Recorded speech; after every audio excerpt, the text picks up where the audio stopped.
Hello, and welcome back to Now We're Talking. This is Daniel Purcell coming to you from the downtown Clarksville Square.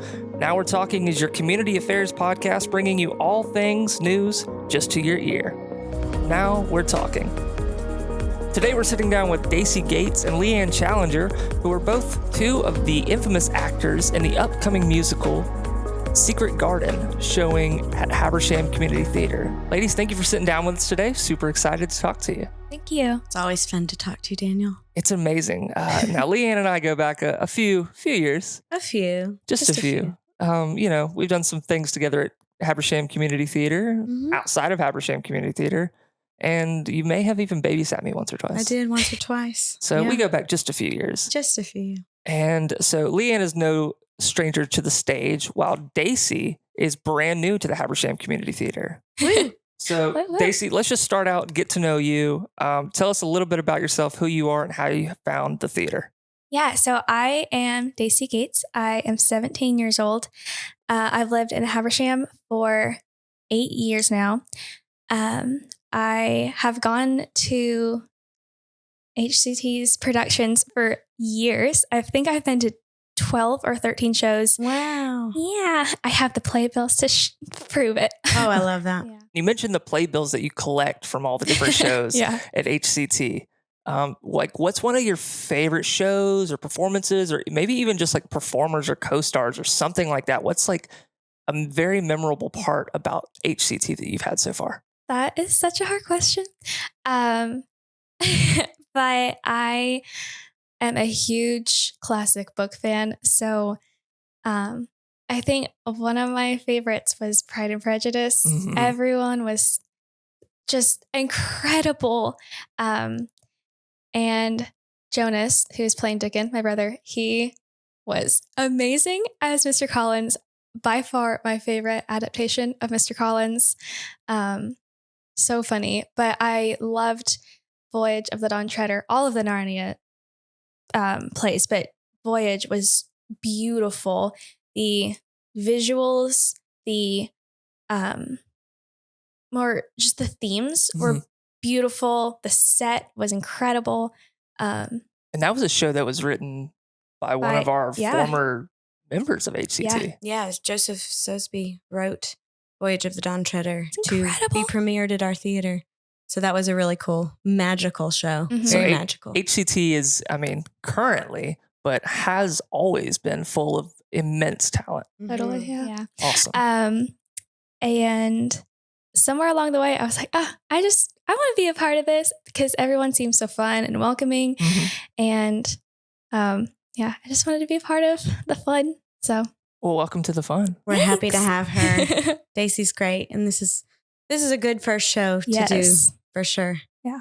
So speaking on new members to HCT, you're not the only new member. No. In this show, or especially in this season. Yeah, our cast is filled with new people. I mean, with every show, we try to do a nice mix of people you've seen on the stage before, quote unquote, old favorites, if you will, like me, but getting new talent in, because there's so many young people and, community members that could be a part of shows. And so I'd say, I don't know, our cast has 30 people in it. Yeah.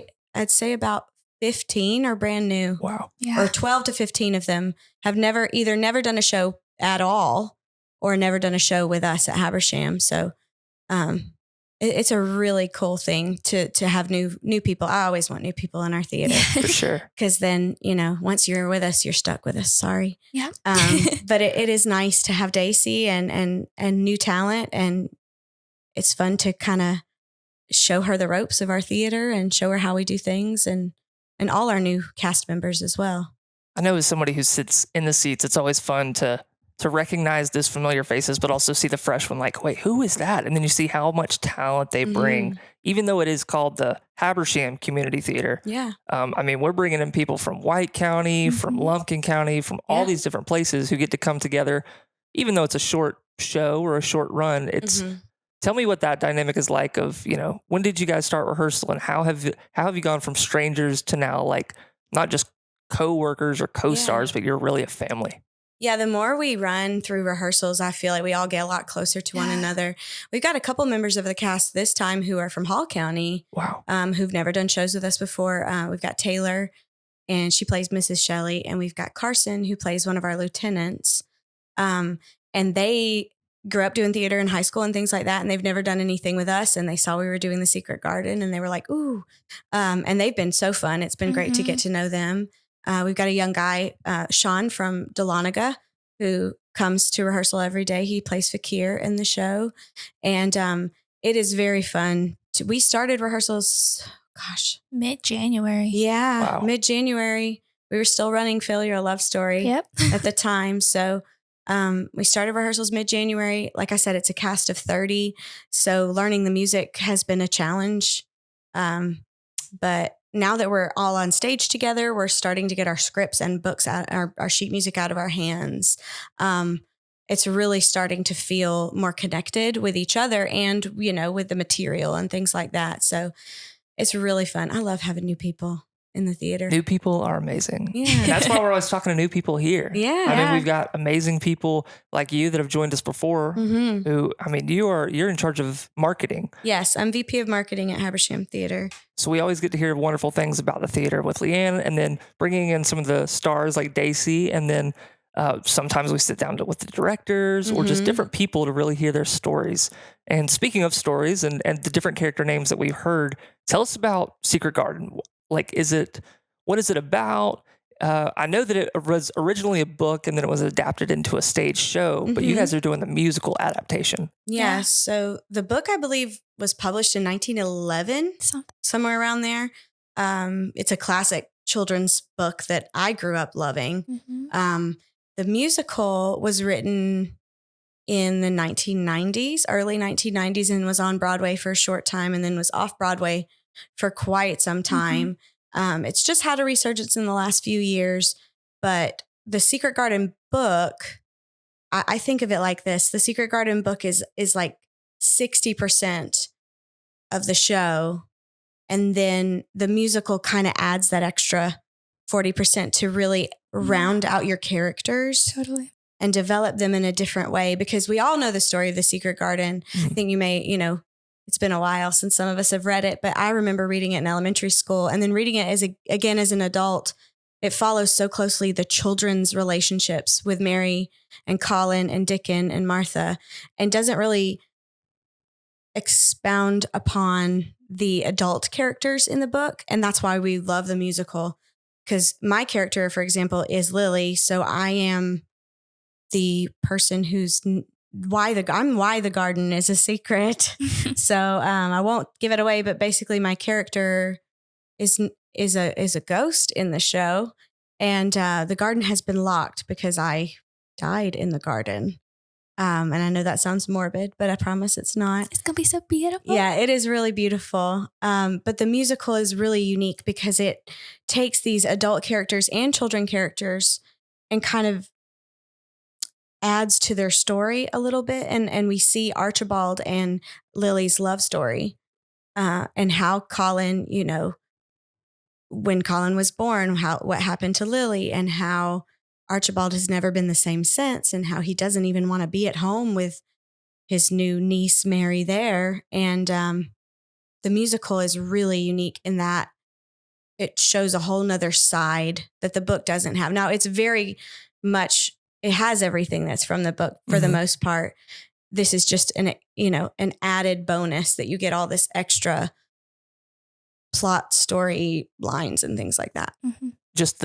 That's more of like, hey, you've got the best, but here's the excellent. You got like it takes it from what you know to now it's like, ooh, I want to know more. Yeah. I love that. So Dacey, I'm going to ask you a hard question now. Oh no. It's super difficult, but I think you've read the book. You've been in the show long enough in rehearsals that you can answer this. If you had to give this as like an elevator pitch to someone who has never heard of the show, who didn't go to the theater, who has no knowledge of like, what is the Secret Garden? Is this somewhere that's behind the Clarksville Square? We have a beautiful garden back there. Yeah. It's not very secret anymore. But if you had to like pitch this show to someone, was like, hey, I've got 30 seconds of your time. let me tell you what happens in the show without giving out too much away. We still want to sell tickets. Yeah. Yeah. Okay. How would you do that? Oh, okay. Well, I am kind of a spoiler, so I'm going to try my hardest at this. Don't spoil it, I'm not gonna Dacey. spoil anything. Although if you read the book as a child, I'm sure you know what the story's If you read about. this book from the 1900s, there might be a spoiler or two. Yeah. So 10-year-old Mary Lennox, she lived in India with her parents. And at the time, the cholera had struck. Struck India. Struck. Everyone dies. Yeah. That's a Except historical fact. Mary. Except Mary. One survives. And then she is taken by some friends of her parents and goes to England around Yorkshire and goes to Misselthwaite Manor. Misselthwaite. Misselthwaite. It's very hard to say. Yeah, Misselthwaite. I feel like I'm I not have a even going to lisp. attempt it. You guys are in the show. Misselthwaite Manor. And it's a very lonely, sad manor. She barely sees her uncle. And whenever she does, he's just like the sad guy. And throughout the story, she makes a lot of friends. Martha, who I play, that's her first friend. Then she meets Dickon, and then later Colin, who is this sad little boy, and He is a sad little he's very sad. And she gets out of her shell by making friends with these people, and then by doing that, she makes Colin get out of his shell. And by the end of the story, everyone is just so happy and literally alive. It becomes spring, literally, and in a, I don't know, Figuratively and literally. Yeah. The show starts very dark Mm-hmm. and gets lighter and lighter and lighter as the story continues till you're in the garden in the end. Yes, in the finale. That's It's awesome. so pretty. I know It's it gonna be sounds super great. exciting. It's going to be great. You guys have a unique perspective because you're in the story while we're getting to sit down and see it unfold before us. Like as being a member of this cast and really the story that's being told out, what's like the overlying theme or like the message that this show brings? I think a big part of it is positive thinking. Definitely. And kindness for others. When Mary first comes to the house, she's a little bit of a spoiled brat. A little bit. A lot of it. A lot of it. And Martha and Dickon, who are brother and sister, they have a lot of siblings. So they're used to talking to kids and spending time with kids. Mary's never really been around anyone but adults. And so she always gets her way. And throughout the story, she learns to have empathy for others and to treat Martha and Dickon and all the other people that live in the house with respect and not think that they're just there to wait on her hand and foot, which is how she treats them and how Colin treats them as well. Yeah. Colin is very mean in the beginning, but he's a 10-year-old who's been in a bed for his whole life. And Mary kind of helps him see, oh, maybe I am being a little bit of a mean kid. And it opens their eyes to not only the physical garden, but it opens their eyes to another way of thinking. Mm-hmm. And one thing I really love, there's a song called Wick in the show that is Mary and Dickon, and they're talking about how to make something grow. And it's really beautiful because the garden, when they first find it, is, not doing great. Yeah. And he shows her how to plant seeds, and he talks about how important watering something is and nurturing it and creating life through something that doesn't have that anymore.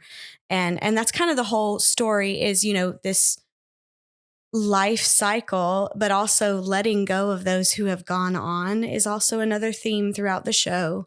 A lot of the adults in the show are seen through memories. My character is seen a lot through memories. And then I'm there, but I'm not really there through the show. But by the end, Archibald, is able to let me go. Mm-hmm. And I think that's really beautiful. It's not really about loss so much as just like changing your perspective, if that makes sense. That's good. Yeah. It's really It's a really cool show. And I think kids will get it too.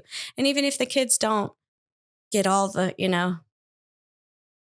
the complexities of the show, they're going to love it because it's fun to see other kids on stage, and to see dancing and music and things like that. So there's a lot of visuals too. Yeah, a lot of great visuals. And I'd say it's appropriate for 5 and older Awesome. to come see it. I mean, as long as they can sit there for a couple hours. I know that I'm a big concession stand person. So thankfully there's that intermission in between. Yeah, get you some popcorn to keep the kids entertained. But I think the kids will get a lot out of it. But I think the parents and the adults that come to see the show will also get a lot of perspective and a lot of positive outlook from the show. That's awesome. Yeah. Encouragement. It's a really beautiful story. So you were speaking to the complexities in the show, both in like maybe the storyline, the subject matter, but you said it's kind of well for all ages, and that speaks both to like your audience, but also the cast. I know that you guys, Dacey is 17, and we've got some people in the cast that are a little bit older, and there's also some people that are like true veterans to the stage. Martha, is one of these characters that can kind of be played anywhere, right? Awesome. But then there's also Mary, who's the youngest character. Who would you say the main character? I'd say so. Mary? Yeah, definitely. I mean, she's the protagonist throughout the story. I feel like with it being such a large cast and you having these adult characters as well as the teenagers and the kids, they all have there are so many big parts, but I think we all kind of revolve around Mary and Colin to an extent. But Mary, I think, has the biggest character arc throughout the show. It's usually played by Mary is 10, correct? Yes. Or around 10. Yes. And Colin is also 10. So they're not little kids, but they are the main focus of the show. We all kind of do what we do, or we exist because of their story. Mm-hmm. That's so cool. Mm-hmm. And especially, you said you're working with kids. How has that dynamic been just on an actor standpoint? How is this actor, actress, how are you doing this with both, such a dynamic age range in cast? Yeah. So we don't have understudies for our show, which we'll see how that goes. No, it'll be fine. No one gets sick. Nobody's allowed to get sick. Knock on wood. Theater people are very superstitious. Very. But so we have 2 girls playing Mary.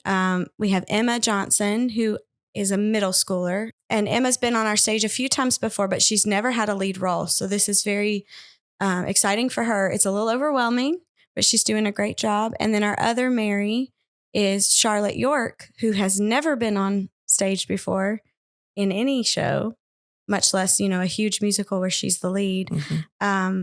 And so it's very fun to watch them both interact with each other, interact with Colin, who's played by Hudson Garrett, who's another middle school student from the area. The 3 of them, just watching them backstage, they play with each other and they'll run around, and they're very much like little kids, and they're cousins in the show.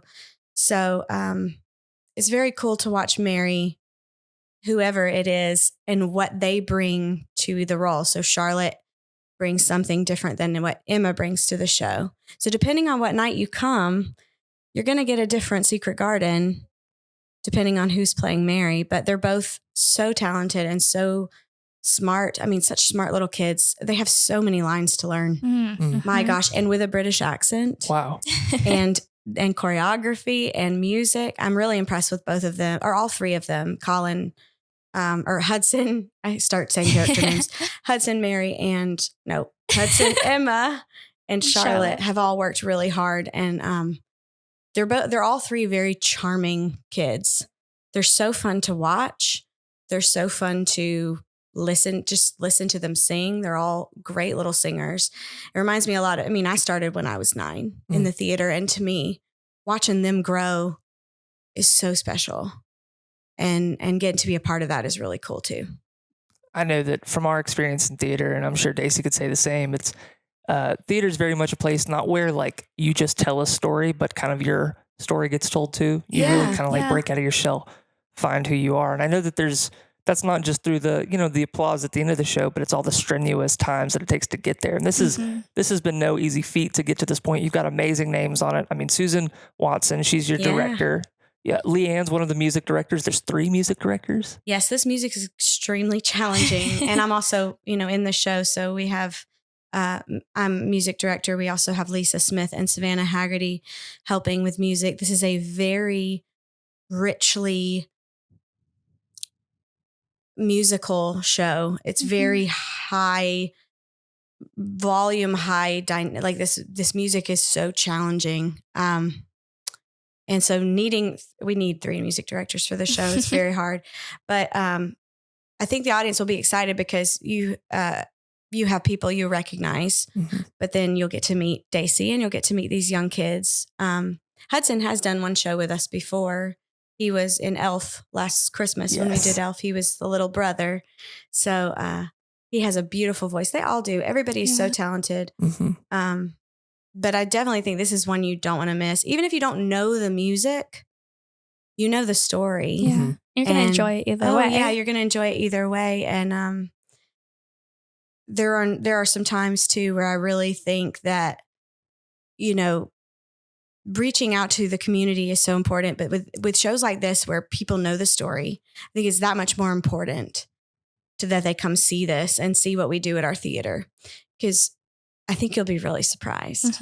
I mean, even just listening to this conversation, hearing you guys talk about it, obviously you know the show. You're very passionate about both the people in the show and then the characters themselves and just the theme and like what it teaches and what it brings. I'm excited. I need to get my tickets. I don't have them yet. I'm going to be real. I don't have them yet. You got to get your tickets. I mean, I'm looking at my schedule right now.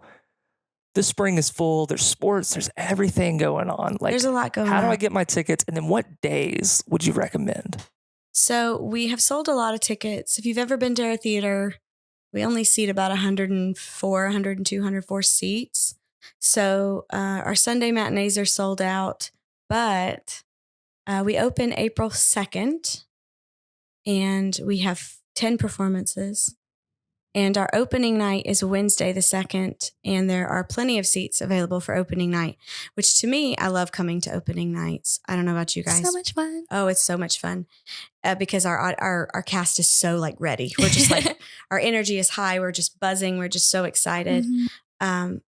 So Wednesday night or Thursday nights, I know there's still some tickets available. There may be a few for Fridays and Saturdays, but you can get them by going to our website at habershamcommunitytheatre.com. and just click on Secret Garden and they'll take you to get tickets. Don't miss this one. I promise you won't regret it. I don't know anybody that's going to leave and feel like, oh man, why did I go see that? I think everybody's going to go, wow, this is amazing. It's just an encouraging play and just makes you just feel alive. And it does. Appreciate spring. And appreciate this time of year. It's a perfect time to do the show. Yeah. I agree, Dacey. I think so many people will walk away and just feel inspired.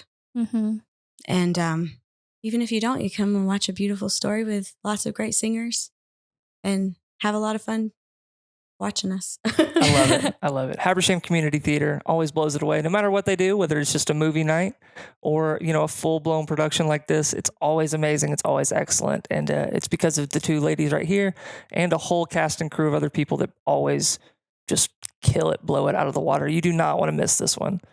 Just again, The Secret Garden is playing at Habersham Community Theatre, April the 2nd through the 13th. You can get your tickets at habershamcommunitytheatre.com. Ladies, this has been amazing. Thank you so much for coming in. It's been such an amazing opportunity having you. Or you can call the box office real quick. You can call the box office at 706-839-1315 and leave a message for our box office. If there's a date where tickets are not available, still leave a message. If you have one or, between 1 to 3 people, 4 people maybe, you can show up the night of a show or day of a show and see if you can get tickets. Occasionally we have people who, patrons or things like that who don't show. So even if it says it's sold out online, try to call and get tickets because there are ways to still see the show, even if it's sold out. Always. You heard that. 10 opportunities. Go make sure that you get yours now. It's been amazing sitting down with you guys. And to the listeners, thank you guys for tuning in. We can't do this without your support. You guys are the reason that we keep doing this. And make sure that you go buy your tickets for Habersham Community Theatre's upcoming musical, The Secret Garden. This has been Now We're Talking.